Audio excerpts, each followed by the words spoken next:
Okay, hi, welcome back to my podcast. Today we're going to be talking about Iran.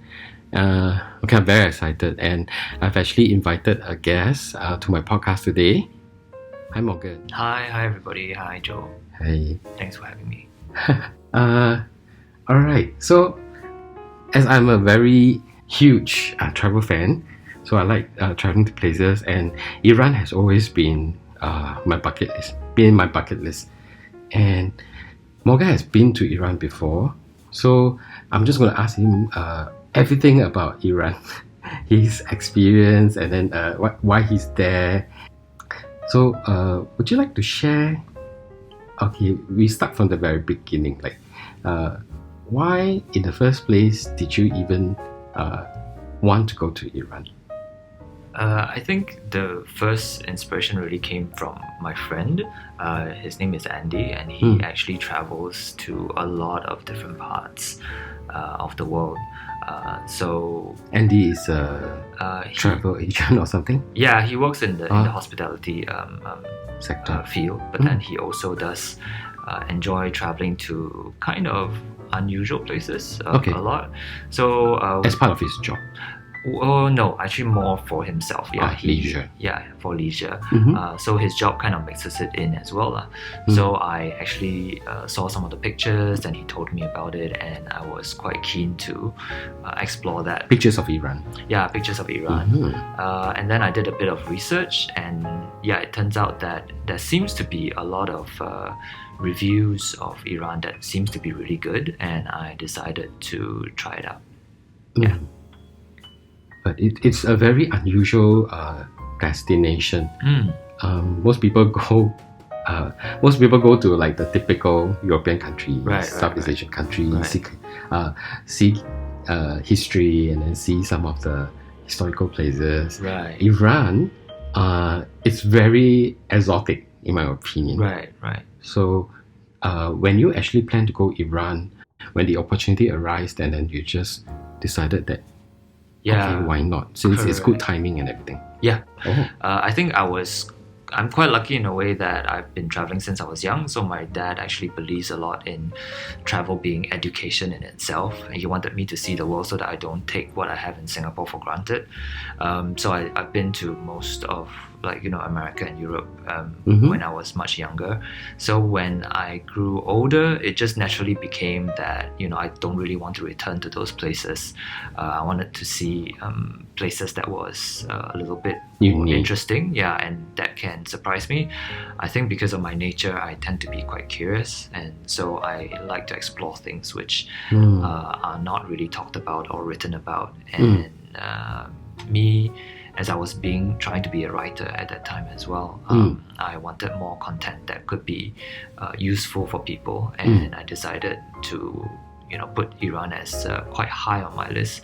So the way I kind of decide on my destinations is really that I have a few ideas of where I want to go that might be higher up in the list, and then I will just look at basically the biggest cost of all, which is plane tickets.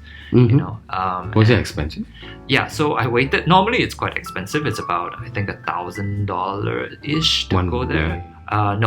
Return. Okay. Yeah, but I think at that time there was a very special deal with Thai Airways. Sorry, this is Thai Airways. Okay. Yeah, and then so I think it was only like 600 plus. Ooh, yeah, so that's a steal. Yeah, that's a steal. And so I said, then why not? And then I just booked it and I went. Yeah, okay. As simple as that. So a little background, like when was this? This was 2000 and good question. 17? 16 could be, yeah. Oh, quite recent lah. Yeah. Quite recent, right? Fairly recent, yes. Yeah, I think it was 3-4 years ago, yeah. Okay. Okay, now I'm going to ask you about your preparation. So, did you face any challenges while planning for the trip? And what did you do to prep yourself? Just in terms of mentally and emotionally, not much. I would like to think of myself. You were all ready to go. Yeah. I mean, since I've been to lots of different places before, it has kind of somewhat tuned me to be able to be quite adaptable to different situations whenever they occur, like delays or whatnot. It's fine. And Iran was challenging logistically. Visa. Oh, okay. Yeah, so from the visa process to the money issue. But you had a good deal. I had a good deal, as in terms of the air tickets. The air tickets, yes, yeah. So the air tickets was a good deal, but the money issue was because credit cards don't work there in Iran. Credit cards don't work there. Nah, not at all, because of the sanctions from America. Right. Yeah, so because of that, you have to bring cash over there. And Sorry, what's their cash? It's reals. Reals. Yeah. Okay. And well, it's a bit complicated because they quote a currency called tomans, but the currency itself is called reals.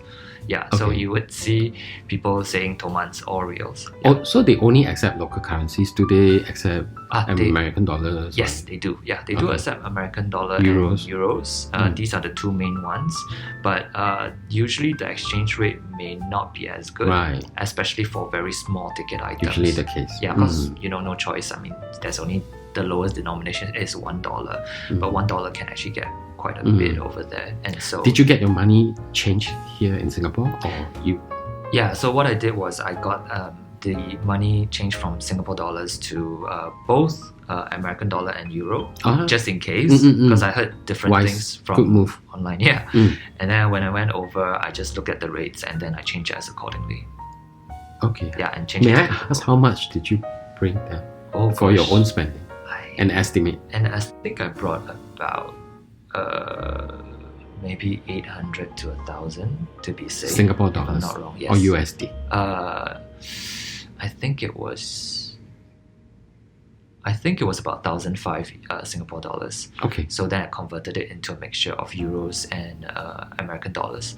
A reason being that for the visa, you actually, I think, it's better to pay in euros because it's quite a bit cheaper than the US rate. So that's why I think I had a bit more euros and all that. But I think it was about 1,005 in total for Singapore dollars.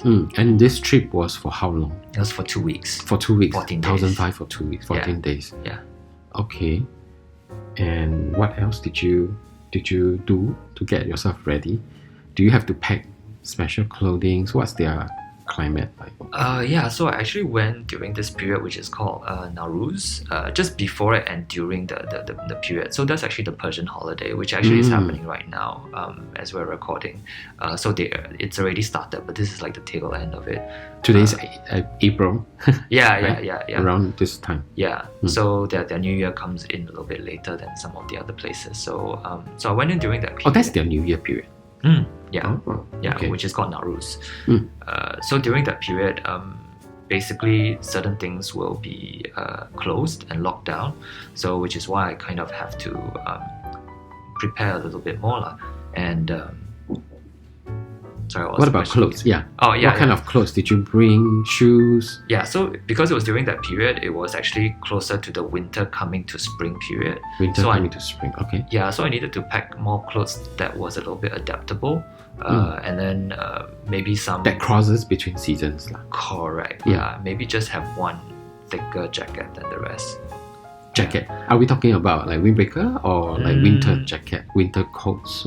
It was slightly towards the winter coat. Yeah, kind of a thing. That would have been better because sometimes at certain places, and depending on where I was visiting, temperatures can go as low as like 10 or 8 or whatsoever. It's quite extreme within the day lah. Yes, So it can be correct. very cold, can be very hot. That kind. Yeah, well, it wasn't very hot. It would probably so get up to like springish. 25 at most. Ah, Yeah, okay. Quite Yeah. comfortable. very comfortable. Yeah, so I had, Windy? at some places, yes. Yeah, Oh. at some places, yes. Most of the time, it was okay. So it's safe to say like city clothes lah. Not really like trekking clothes. Yeah. I guess it depends on how well prepared you want to be because of Right. some of the sites you need to do climb up mountains or whatnot. But they are mostly quite. It's not super challenging, so you don't need any special equipment.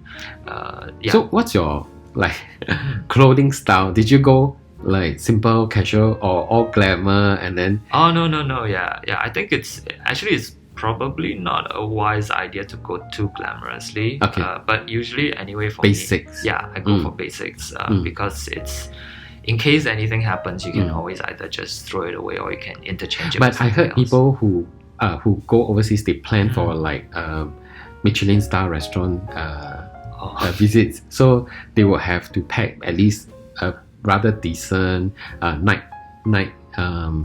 appropriate clothes just to get to those restaurants. Yeah, did you have that planned out? Yeah, no? there's no worry about having to go to any Michelin star restaurants there because there isn't. But it's in terms of, let's say, how you dress. I guess because I'm a guy, it's a lot easier. Okay. With women, they have to cover their heads, so you don't have to. Muslim country, right? Yes. Yeah. So, but the thing is, it's a little bit relaxed there somewhat. So you just have to have a cloth that's wrapping around your head. It doesn't have to really say cover all of your hair, which is a bit more traditional. So if you're a traveler or you're a visitor, you can just cover it up. And of course, with women also, you try to not dress in either too short revealing. in terms of skirts and too revealing. So the headscarf is just formality, right? Something Out of like respect, that. Yes, you wear out a of respect. headscarf. Yes. But you don't really have to cover every single strand of hair, lah. Correct. Yeah. But what about the face? Do they put on? Okay. No need. It's fine. Yeah. And for guys, I think I have heard a lot of people say that it's okay to wear shorts there. When I say shorts, so it means Bermuda knee length is fine. yeah, supposedly, but I never dared to because You're all long pants. yeah, I wore long pants all the way. I mean, firstly, the weather itself is cool anyway, so long pants work better.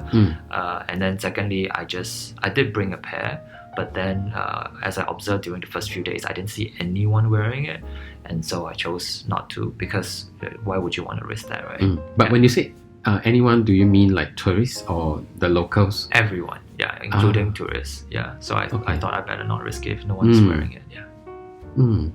And what about special items like? Did you bring any Maggi mee, instant noodles? Oh no, like Singaporean food, just in case. Yeah, no. Although it's just 2 weeks, lah. Huh? Sorry. It's not like long stay. It's just 2 weeks. Yeah. Can do without any Exactly. Maggi mee and rice. Yeah. That's also not your travel habits, lah. You don't really bring instant noodles with you. You just go and eat whatever that you can find in the local country. Correct. Yeah. I mean, experience them. ultimately, I think I'm not such a big foodie. Okay. So for me, I am quite okay with whatever is available. I don't usually have cravings. For me, I need to bring coffee. Oh, okay. Well, coffee is no problem there for sure. Yeah. But sometimes I'm a bit picky, lah. So how's their coffee like? Is it nice? Yeah. For me, the coffee was very nice. It is Bitter or sweet? bitter, strong. You can make it sweet. But yeah, I think they're more tea than coffee. As a general rule of thumb. But you can definitely find coffee there, and the coffee would be similar, I guess, in terms of its texture, taste, and aroma as maybe Turkish coffee, somewhat. Yeah. Do you see any Starbucks? No, not at all. So anything that is American, you don't see it there. Yeah, Starbucks, McDonald's, all this kind of stuff. No KFC. No. KFC is American, but yeah, if it is, definitely not. Yeah. Oh. Yeah. Okay, I read. Yes. Before the what is that? Muslim Revolution. They were actually a liberal country. Right. So it was very open and receptive to a lot of American influence. Right. But after that revolution, Right. they have tamed down quite a bit, and everybody's expected to, like what you mentioned, wear a headscarf for ladies and then cover yourself. But before that, they were actually pretty exposed to modern Western influence, right? Yeah. So I guess it depends on who you believe, but generally it can be said that it's because of certain fears and certain image, I guess, political marketing or whatnot. Certain countries decided to impose their sanctions upon Iran for their reasons, all the different reasons. The main one being America, and so from then on, it just sort of became a bit stricter because of that. So when you were there, did you find that the place is very strict? No, not at all. Yeah. So you're free to go anywhere. Well, definitely there are places where only supposedly Muslims can go in and visit. Like you mean like religious Yes, yeah. So Places. certain religious places, of course, certain mosques, because it's tourist attraction, they do allow people to visit. But I think in the case of certain other mosques, like the Shah Cheragh over at Shiraz, that one was a little bit more of like a tomb, and people went there to pray and give their respects. And so, unless you're a Muslim, you can actually enter into the mosque officially. Yeah, you can enter into the compound and the area, which is beautiful in its own right. But the mosque itself, you're not allowed to. So tourists are not supposed to. Yeah. Oh. Yeah. Well, unless you're Muslim. So you could be, let's say you're from Malaysia and then you're Muslim, you can actually go in. So which means, how do they identify? I guess they ask you, and I guess I'm not sure if they're going to test you, because I never did that. So yeah. But anyway, this is a religious place. We should respect. Yeah. Their rules and everything. Well, yeah. Actually, even the Can locals, I stay outside and take pictures? Yes, you can. Yeah, you can take any pictures you want wherever you are. Usually, if you can't, they will inform you. There'll be signs. But to be honest, the locals are also, they have mixed feelings about it. So some of them actually said that no, don't worry, you can actually go in. But the thing with, for example, Shah Cheragh, you actually cannot enter the compound without a guide. So when you enter into the compound, they will say, yes, you're like, oh, you're a tourist, so we have to assign you a guide. It's free. So then this guy will come, and then they will bring you around the compound, and then they will show you the different sites, talk about it, and then they will, well, I guess not allow you to go in. But the thing is, from what I heard, some guides do allow you to go in and take a few pictures. So just pass the door sort of a thing. And then others actually even bring you in, although that's not supposed to be the case. Another thing that I also discovered is sometimes when you go in, they actually don't assign a guide to you. Then how? You just walk on your own? Exactly. So which is what happened to me. I think... because you were alone? I'm not too sure whether I was alone, but they said that it depends on which entrance you come by, and then some of the guards are a little bit more okay with things, so they allow you to go in. So I think on my... Are we talking about this place being a free accessible place, or you have to pay an entry fee? No, it was free. Yeah. It's free. Okay. Yeah, it's free to enter, but it's just that they have guards at the front and everything. So I did go in a second time, and then during the second time, I happened to walk past one small entrance, and I thought I'd give it a go. And yeah, I did go in without a guide, and I didn't have to wait or anything. So after that, I went in, and there was one mosque or the mausoleum, the Shah Cheragh, which was actually very famous. It's like the Emerald Mosque, and it's got a lot of actually all of them have a lot of mirrored facets kind of designed into the buildings themselves. But that one was supposedly extremely spectacular. So I did choose to go in. I observed how all the other Muslims would actually go in. I followed them in. Nobody really stopped me. So then I went in, and I quickly took some pictures, and I left after that. And I chose not to... I tried to temper the privilege with some respect. So I chose not to take pictures of, say, the tomb that they were praying at and worshipping at. I chose to take pictures of where there were less people and maybe some of the interiors, rather than some of the things that they saw as being holy and everything. Sure. Yeah. Can I ask you, roughly, if you remember, what was your full itinerary like? My full itinerary. For that 2 weeks? Yeah, so it was difficult to choose because as a Singaporean, you only get a tourist visa for 2 weeks. So I knew that there were a lot of places in Iran that was very beautiful, that had such specific sites that it was... Must really go and see. Yeah, that you really have to compromise. So in the end, I chose Tehran.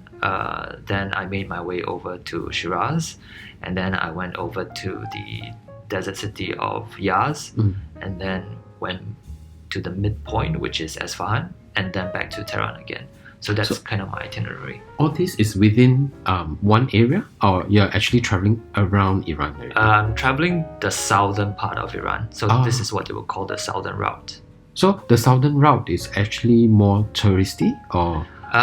Yes, it would be the favored one, generally speaking. Okay. Yeah. So you did not go like the less visited path lah?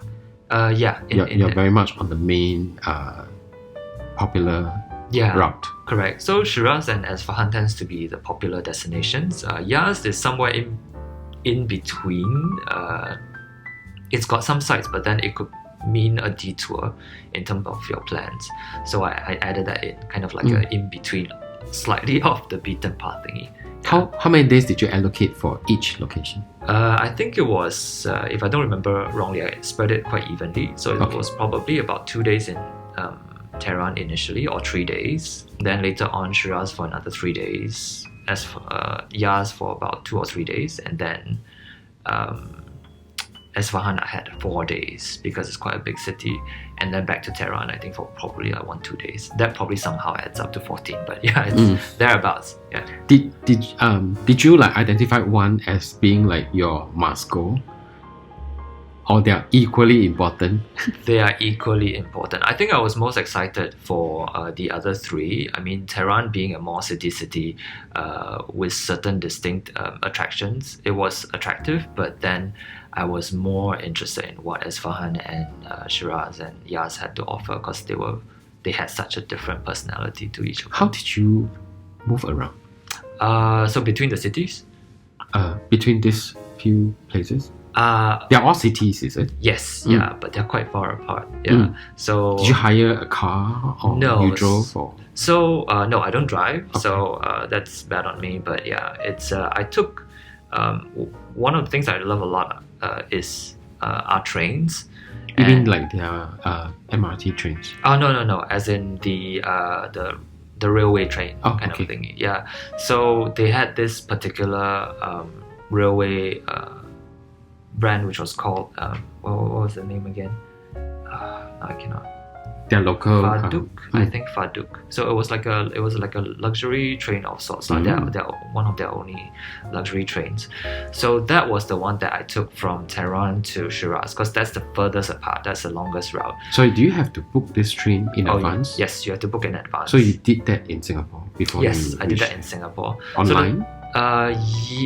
Well, yes. So the thing is, it's a bit tricky to book things online because they don't accept credit cards, remember? So then, therefore, I had to get a local person to book the tickets for me, and then I have to pay the like person. An agent? Yes, something like that. Then when you reach there, you pay the agent direct. Correct. And collect a ticket, your physical ticket. Yes, correct. Yeah. So the kind of agent became a friend, and then so it was easier to transact. But yeah, it was. So you had your that friend you mentioned who is in the tourism industry. He was the one who helped you to plan all this thing, or you just randomly find an agent online and book based on your gut feel? No. So this certain people actually reached out to me on Instagram, surprisingly. Yeah, they said that, I heard you're going to Iran. I saw your planning and everything. May I help you? So if it's one thing you'll notice, Iran people, they love to welcome tourists, because it's something that they really want to bring in because of all the sanctions and everything. So they're very happy to welcome tourists, and so I had a few actually invites from Instagram, and then online I was making some inquiries as well, and then same thing, they would invite me and say, if you need anything at all, whatever it may be, even if it's out of my scope, let me know. I'll hook you up with the right person. I'll give you the WhatsApp number, and then you can. So via this mode, you managed to find this agent yourself? Yeah. So that particular one, he's kind of like a freelance tour guide of sorts, or he was trying to be. So the most important thing was he wanted to practice English. So do they speak English? They do. Okay, Yeah, so I would say generally speaking, most of them do. Of course, some are really good and some are like okay, but definitely quite easy to communicate. Unless you go to certain places like Yaz, when you speak to the local vendors, some of them may not. But usually, with a few gesturing and a smile. That's what I always say. A smile just solves everything. That's not. You can just kind of get what you want, generally speaking. Yeah. Okay. Did you went alone or? Yeah, I went alone. Yeah. Oh. So I think it's just easier for me to travel by myself. Yeah. Why don't you get a companion? I think I just prefer to travel alone because of it's your easier. Habits. Yeah, my habits as well as it's easier to adapt to things that happen. So for example, if let's say this bus, didn't go as planned, or you don't have to answer to anyone. I don't answer to anyone, or I can change it on the spot. And that actually can be quite crucial in certain countries where you need to make a quick decision. So sometimes as long as there's one more person, it always complicates things a little bit. Yeah. And so I just decided to go alone, and it turned out to be... I can't travel. Oh, okay. How come? Because I find that having another person helps in giving opinion, making decision, and it's like sometimes I'm caught in between deciding, Okay. So I will ask the other person, like, what do you think? Should we do this or should we do that? I see. Then especially when we go to like restaurants, right? I've not been... I don't usually go to high-end restaurants lah. Yeah. So I'll go to like those small little eateries, and then there are times when you need to just put your stuff down and then go buy food. Then you have somebody to take care of things. That's how I feel. But okay. it's more like a teamwork reason. Right. Yeah, so that you can look out for each other. Right. But when I'm alone, I tend to be even more on guard. I see. I don't really get to fully relax and enjoy myself. Okay. Because then I'll be nervous. But that's probably just my personality. So maybe you're more chill. in that way, yes. I guess I look at the world through rose-tinted lenses. So I've not encountered any sort of such difficulties. Yeah, negative experiences somewhat. So I guess I still have quite a bit of faith in people in general. But and especially you're a light traveler, right? Yeah. You don't really carry a lot of things with you when you go out. Yeah, correct. Yeah, I try to travel as light as possible. I think I know why. Recent years when I started doing YouTube, right? Then I got to bring my camera, I got my tripod, I got my stuff. Okay. Then those is a must carry wherever I go. So I've got to make sure that the batteries are charged, blah blah blah. Then they are heavy. So whenever I have the opportunity, I'll put them down. Then I cannot just leave it there. I need somebody to kind of like understand. Yeah. Maybe that's the difference. Yeah. For me, I just record everything on my phone, so I don't have any professional equipment or whatnot. So when you were in Iran, were you actively on IG? Was I? No, not a lot. You didn't have the opportunity to put them into stories, huh? Yeah, not so much because internet there is quite tricky. And so I think you have to... Did you get a SIM card or something? Data plan? That's a good question. Now that you ask, I actually can't recall. Or likely you would like from spot to spot, you just make use of the public Wi-Fi. I definitely use public Wi-Fi is not really much of a thing there. Yeah, so I do use more of the hotel Wi-Fi. That was my safest bet overall. But so you take pictures in the day and then in the night you just upload? Yeah, something like that. Yeah, correct. But even then it was a little bit slow. So that was not really my focus. And actually the thing is, of all my trips throughout my life, I made the most friends when I was in Iran, not just with the locals, but also with the fellow either backpackers or people who were traveling as well. So it was something that I've not experienced before in any other country. People somehow, when they were there, get together. They just get together. They just love chatting. They just love like, hey, do you want to go for a drink? And somehow they are not like the... say for example, when you go to certain places and you go to certain backpacking places, the backpackers can be a bit rowdy. They just want to go for drinks, they want to party and whatnot. But somehow the backpackers or the travelers there, they are so... they're there to mingle and make friends. Yeah, they're there to mingle and they really respect the culture. They're very inquisitive. They're very smart. I love talking to all of them. They come from all sorts of backgrounds, and yeah, I think that really bonded us all together. And yeah, I didn't feel like, alone or anything. Okay, let's talk about from departing Singapore to reaching the place, right? How was it like? What was your first impression, and how was the journey from the airport to your hotel like? Good question. I'm trying to remember. First impression. Well, for first impression, getting there was quite easy. It's not too much of a problem, and interesting. Already weather was good, spring-ish. Yes, yeah. So it was cool, but I arrived at night, so therefore I can't see much, and just hopped into a car. I think. Oh yes, okay. I remember how I got into the city already. So originally I intended to hire a car. But what happened was, halfway through en route, because we were supposed to do a transit at Bangkok. So what happened was, a mutual friend, well, not a mutual friend, a friend of a friend actually saw me on IG and decided to actually talk to me and communicate. And so we were actually on the same flight. We were both going to Iran. So we had a mutual friend. What a coincidence. Yeah, so he was like, oh, are you Morgan? And hey, are you going to? I said, yeah, I am. I said, yeah, and I knew through our mutual friend that you're actually going, and I'm actually on the same flight. So oh, that's quite a coincidence. So maybe we should meet up or something. But our itinerary was very So you different. connected in the flight? Oh, we connected on the transit at Bangkok. So you were already accessing public Wi-Fi at that time? Yes, yeah. So I used the airport Wi-Fi to check, and then he just messaged me on Instagram. Yeah. So at least you know that somebody's with you. In that trip. Yeah. So he's a seasoned traveler to Iran. He's been there a few times, but so this time he's traveling to the north part. So that's why we didn't really travel together, because I'm going to the south. But we decided to meet up at the airport when we arrived, and then after that we decided to share a car into the city itself. But you say he's not going to the south. But we're both in Tehran, and we need to go into the city from the airport. Yeah, so we shared that ride together lah. So he'll drop off at his hotel, and I'll drop off at mine. How far is the journey? I think it was about an hour, if I'm not wrong. An hour-ish. Yeah, something quite like that. alright. Yeah, quite alright. So when you get off in the city, do you find, was it easy to find your stay? Were you staying in a hotel or Airbnb or something? Yeah, no, I was staying at something like a hostel of sorts.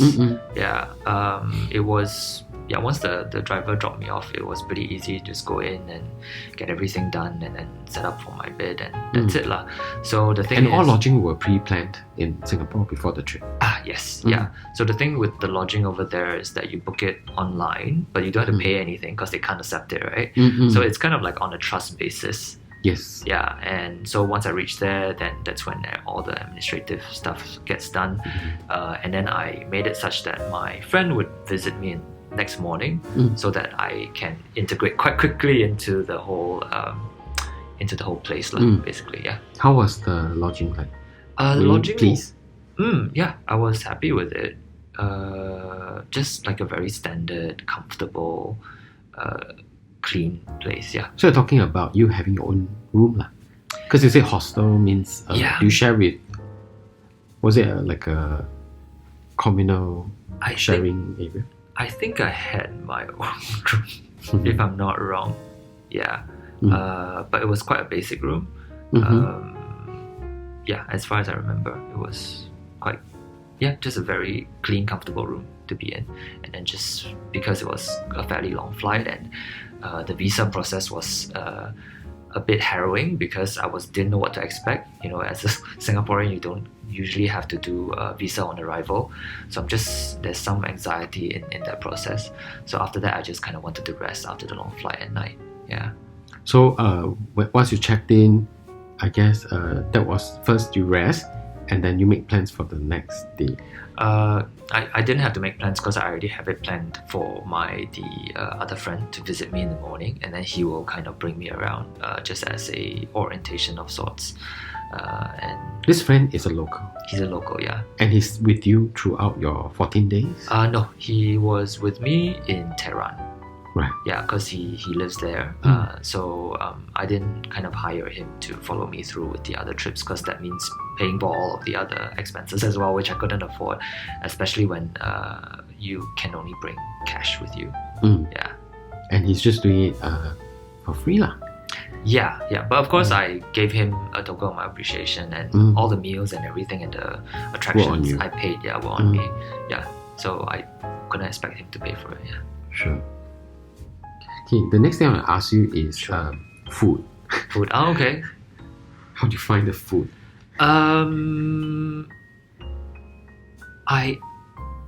Having been to certain countries, the thing is, I was kind of born vegan, so I actually don't really eat meat. So when I grew up a bit older, I learned to eat meat, but I still have some issues with, say, meat on bones and tendons and all the other parts. And so when I was there, with Middle Eastern countries, sometimes I'm worried about that, having big chunks of meat and all that. But it turned out to be totally unfounded. I actually really grew to love the food a lot. They have a lot of the combination is usually either there is kebab and rice, but there's also a lot of very stew-like dishes, and soups, and then you eat that with either bread or with your rice and everything. So I think one of the things that really stuck in my mind was the dizzy. It's also the national dish. Usually with dizzy, I think it's spelled D-I-Z-I if I'm not wrong. Can you elaborate a bit about this national dish? Yeah, so as with all national dishes, sometimes I'm always a bit worried because it could be something that is so local that it could doesn't go down well with... it doesn't go down well if you're not used to it. But it turned out to be one of my favorite dishes. So it comes in an urn. This urn will have... Big, small? Very small. It's like a personal small size. What's inside? Like a big mug of sorts, yeah. So what's inside is that when it comes, it looks like a... kind of like a tomato soup almost. Okay. Yeah, you don't see the things inside, you just see this liquid. But what you do is on top of the urn, you get another bowl, empty bowl. You get a plate with your bread or your rice, depending on what you want. And then you get a small little mallet of sorts. So I didn't know obviously how to eat this, and my friend was the one who told me. And so what happens is that you take the urn, and it's very, very hot, so you have to use the one with the tomato soup inside. Yes, correct. So then you actually pour out the soup into the empty bowl, and then after that you take the mallet and then you mash up the things in the urn, which is comprised of lamb usually, chickpeas, tomatoes, maybe some potatoes, and then just mash it all up. So it becomes this meat and vegetable mash. Doesn't sound very savory, but it really is really good for someone like and then me. you just eat it off the bowl. Yeah, correct. So what happens, Like you scoop it out, put it with your rice, and then when you want a little bit more, I guess, juice, you take the soup and then you just pour it and ladle it on. So it's like a sauce of sorts. And that's it. Yeah. And so it's really good. It's like a lamb stew. What's the taste like? Is it spicy or is it sweet, savory? Or... It's kind of like a tomato based stew. Yeah, so it's like a sweet savory thing. Very, very. I think most people will enjoy it. And this is good enough for one meal. Yes, yeah, Right. It's a tiny urn, so yeah, it's definitely very suitable for one. But they give a lot of rice, so just if you want less rice, if you don't like to eat a lot of carbs, then maybe just highlight that to them. Do people usually order side dishes on top of this dizzy, or this dizzy itself is pretty much quite filling already? Good question. I think for me, I'm a generally medium to light eater, so I think it's good enough for me for sure. But did you see how other people have it? Yeah, I'm trying to recall. I think it was. I think most people eat it on its own, although they may have more rice, because I think sometimes rice is free. So I think that's an easier way to kind of go about it. So yeah, I don't see people eating it with other side dishes. So what other dishes did you encounter? Or have you tried? Yeah, so I tried some of the kebabs, which was great. Kebab. Yeah, it's nice.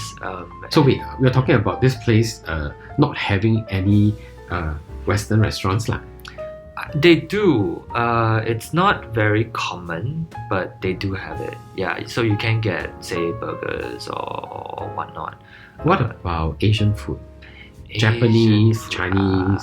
I think that one's a bit more challenging. I don't think I saw any, if I'm not wrong. Okay. Trying to So recall, even yeah. if you are a very safe eater, Yes. you don't have access to all the options. You have to just adjust yourself to local taste lah. Somewhat. There is some variety lah. Offhand, I can't recall. And like they have cafes and all that, so you can get all your sandwiches and croissants and all that kind of stuff. It's not. And we're about... talking about you going outside your hostel to eat. So So the hostel itself does not provide breakfast. they do. Yeah. Just your regular bread and fruits and yogurt. Yeah, they're also big on yogurt. So yeah. Okay. What about the people that you meet, other than this friend that was helping you out? How do you find Iranians in general? If you So first of all, they do yeah. not speak English as like their core language. yeah, that's not the first language. Yeah. Okay, and then But generally, I always tell people this: if you ever want to feel like a celebrity, you can always go Iran, because everybody will look at you, and in a polite way, and whenever they the more curious one, they will actually come up to you. They will speak to you. They say hello, welcome to Iran, and then they walk away. And that's just random strangers. And some of them want to take pictures with you just because you are from another race, you're from another country. I read that in your article. Yes, yeah. So that's quite overwhelming. Is it because they don't see a lot of like Southeast Asian? Correct. Yeah, I think they don't see a lot of tourists in general, and I think they are just very happy and grateful to have people come and visit to learn more about their culture. Oh. So they're very, very warm. They love to share. They're very welcoming. Super welcoming. So I never felt alone at any part of my trip at all. Even the people that were hosting it and hosting me was just amazing, and just really curious also about where you're from and what do you do, and very, very happy to share all sorts of stuff. I think one excellent example is just how I was walking along the river in Isfahan, and there was a couple that was taking photos. I think their children was taking photos for them. It's an elderly couple, and I was going to walk past, but then I saw they were taking photos and I stopped. Then they saw me. They said, "Oh no, go ahead." I said, "No, it's okay. Go ahead and take the photo." So they took the photo, and they were waving at me, and I was like, "What's going on?" And they said, "No, come. Where are you from?" Everything, and start talking to me. And then they asked me to sit down for a picnic, and then I was just suddenly in the middle of me strolling along the river, enjoying the view. I was invited to a picnic with them. They stuffed fruits into my bag. They asked me whether I've tried this before, tried that before, and they start offering me things to eat. I don't know how I feel if this happened to me. Yeah.